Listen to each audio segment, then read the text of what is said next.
improvement in Jonah is clear. To you, has it been moderate improvement, or do you think there's been appreciable improvement from September to now where he is a much better player? I don't know if you really like specifically quantified. I think it's basically the improvement comes through going through playing games, right? A lot of times it's the growth, like we talked about all through the year when you move from one side to the other and you switch positions, right? There's going to be learning that comes through it. And I think that's the greatest thing is that rookies have to understand growth comes through failure. And that's hard because the majority of your career, you were one of the best players. You go through high school, you're the best player. You go to college, maybe a little bit of adversity. This is the first level, right, where you're equal, and you might have to play someone who's 32 years old and has been playing for a long time and knows exactly what you're trying to do. And so I think it's a credit to him and just staying the course, and that's why it's been really good to see his growth in all areas. Does your guys' evolved run first style give you more confidence playing in the cold? I don't. I don't know necessarily you equate it that way. I think you really just look at each week. What are the challenges that are going to be faced when you go to your opponent? So is it going to be cold weather for us? Nothing's going to be warmer than here. So it's like cold weather. Is it going to be raining or it's snowing? Whatever it is, and then you approach those challenges as you go. I mean, what if you have a windy day? Right? What if you have another day? So I think those are all things you balance out, and I think ultimately our ability to have a balanced offense is what we're trying to shoot for, our ability to do whatever we want to do at any time we want to do it. Frank, I'm doing something on the offensive line and their success this season. I got a couple of questions. Number one, I think before Austin Jackson came back, you guys had played the same starting lineup for 7 straight games or something like that, the longest of the McDaniel era. What did that do for the offensive line? What did that do for the offense?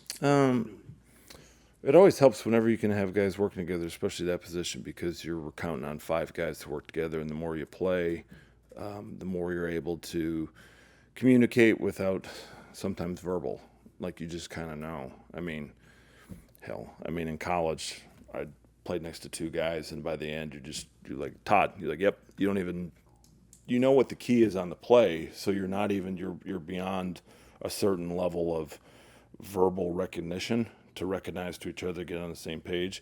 You're more dialed into concepts and what are the challenges, and then a cue from someone means that, or a hey, and then you're like, yep. Like, I mean, sometimes it gets weird where you're like, what the heck was that? And like, oh, they knew exactly what pressure was coming.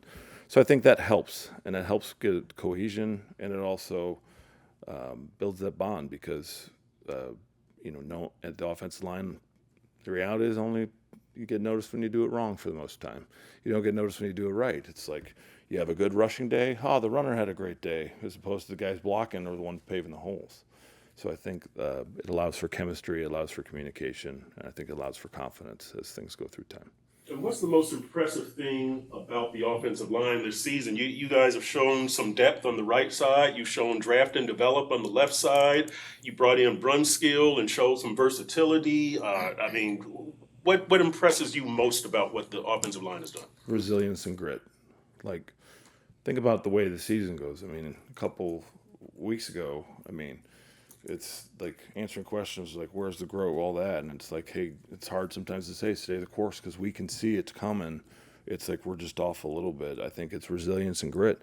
It's hard to stay the course and just, not think about all the layers of things and stay the course and trust your technique and grow and work together. And I think that just really defines this group. They love playing football together. They love playing physical style of play. And I think that's starting to show the dividends from that. What's one thing that Jonah has definitely been getting somewhat better at? I think it's really trusting what you need to do in that moment, as opposed to when you're a rookie, it's you're trying to sort out. I have a toolbox. Okay, I know I'm supposed to use the hammer, but like, how do I want to do the screwdriver? Where does everything fit? And you kind of like know I have these tools, but how do I execute it in that time with confidence that I know exactly what I want to do? And that's where it's like linemen, we always talk, it takes time. And then once they get the time, they realize, all right, I got the hammer, I use it. Screwdrivers for more delicate things, and you can see I got to saw this thing. You have to know where everything fits, if that analogy makes sense, because it's like when do I want to be aggressive? When do I need to use the guys around me to help me pass it off? I think that's the thing with Jonah is you saw signs in training camp of what it could be and where he was going to go, and now you're starting to see the dividends of it. And I think it's the confidence of knowing in the moment what technique and how aggressive I can be doing it. Brent, with Tua, he obviously has had some challenges this season in terms of the offensive line, lack of tight ends, losing Tyreek, which is clearly a massive issue. But is there a theory why this is his worst passer rated season so far in his career? I would say just ultimately the season didn't go the way we wanted for everything. I mean, we were sitting at a position a couple of weeks ago where we really had to assess ourselves and band together to get us back on track. So, I mean, I think ultimately the goal for us as a program is to find a way to win, and there's no style points. There's no points for all this. It's find a way to win and win it together. And I think the last couple of weeks that's what we've been really fighting to do. And I think Tua, like all the guys, are each week just embracing the challenge to how did the game go, where can I improve, and how can I improve myself to make sure I'm ready for this next opponent. Because this next opponent's going to be a challenge, like they all are, right? They've been playing really a lot better the last couple of weeks. So it'll be a challenge as we go on the road to play a division team. He's talked about his footwork and how much he needs that to improve. How do you get better at that as the season progresses? His footwork is also dealing with chemistry with the playmakers, or No, it's just kind of like, I mean, I'm not really a golfer, but I understand because I try. I wouldn't say to be a good golfer, you actually have to be able to control your shot all the time. So I want to say, like, when you're golfing and your shot's going, you don't think about it. And then all of a sudden it's like a throw here or there. You start thinking about things and you get back to your fundamentals. I think that basically each week when you're assessing how you play, you always go back to your fundamentals, right? Basically a receiver, did you like how you got off the line of scrimmage, right? You can work on your releases, your top of the route, your catching. Lineman, do you like your approach, blocking, all that stuff? And I think with the quarterback and Tua specifically, it's always coming back to my fundamentals because that's where I can improve to be my best. Because as we've shown throughout the last several years, like when he's operating, it's extremely high-level offense. But to his question, like, is it difficult to fix something like that with like footwork or go back to fundamentals at this point in the season? Nothing's impossible. It'd be like a lineman who is giving up sacks. It's like turning into a turnstile on the edge. You know, you're like, can you fix it? Yes, you can fix it because you have to build confidence in what you're doing. You can always build confidence because it's a repetition over and over again of doing things. And I think that's where, when you go into a game plan, connecting things so you can make repetitive things, but yet the defense thinks you're doing different things. That's how you build confidence. It's basically drilling to practice to game, repetition over and over again so you feel confident what you're doing. So yes, I think you can do it in the season. Coach, the Pro Bowl voting is starting right now, and Aaron Brewer is not in the top 10 among fans, which I understand that sentiment, but I'm curious from someone that's watched this guy every single game in the last 2 years, like, why do you think Aaron Brewer should be in the Pro Bowl? One, he's a hell of a leader. He's a guy on our team that when backs are against the wall, he's coming out fighting, and he has led our crew. He's extremely gifted in space. His speed off the line of scrimmage, his growth at center overall, his range to be able to reach. I mean, it's hard at offensive line, like, you know, when you're on a team, especially like ours, is battling back. But I'd say that one of the major reasons why we're battling back is because Aaron Brewer, and he should get all the attention he deserves. Coach Weave was explaining to us that this guy, Coach Shuey, they called him in one day and gave him a locker. Did you know him? Did we warn that this new guy was going to get a locker? So we just showed up. So we just showed up, and you're like, oh, you're the new guy. I was like, Bill, Frank, good to meet you. Yeah, I mean, it's when I was my first year in the NFL, Howard Mudd was a consultant for us, and he just showed up one day, and I drove him around for whenever he came to town, and just kind of then he was gone.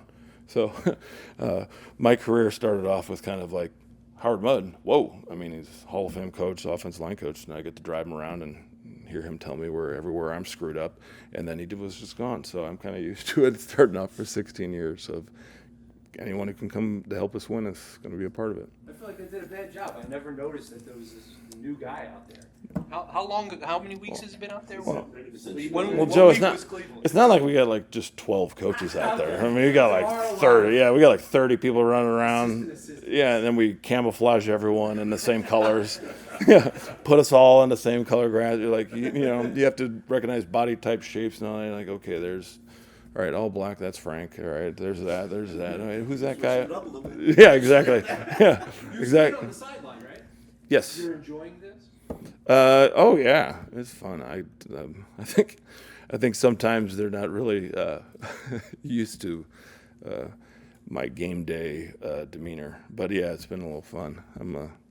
I enjoy football very much. So, and it's just you have fun together. Like, so I enjoy cheering on the defense, encouraging them as like after our drive gets going on, and helping us communicate and letting guys know you got to have fun playing this game. You got to remember all that. So, I mean, the fourth play of the game.